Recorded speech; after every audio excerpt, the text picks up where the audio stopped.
کسی اہم مقصد کے حصول کا وظیفہ۔ السلام علیکم۔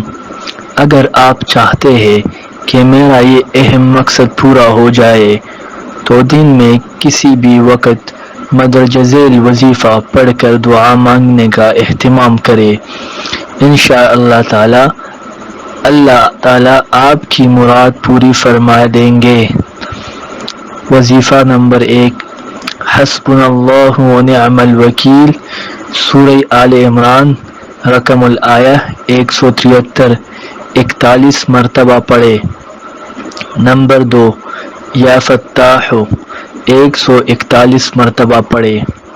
اس کے ساتھ 5 وقتہ نماز باجماعت کا اہتمام کیجیے اور فرض نمازوں کے بعد اور تہجد و غروب آفتاب کے وقت اور اذان اور اقامت کے درمیانی اوقات میں خلوص سے دعا کیجیے۔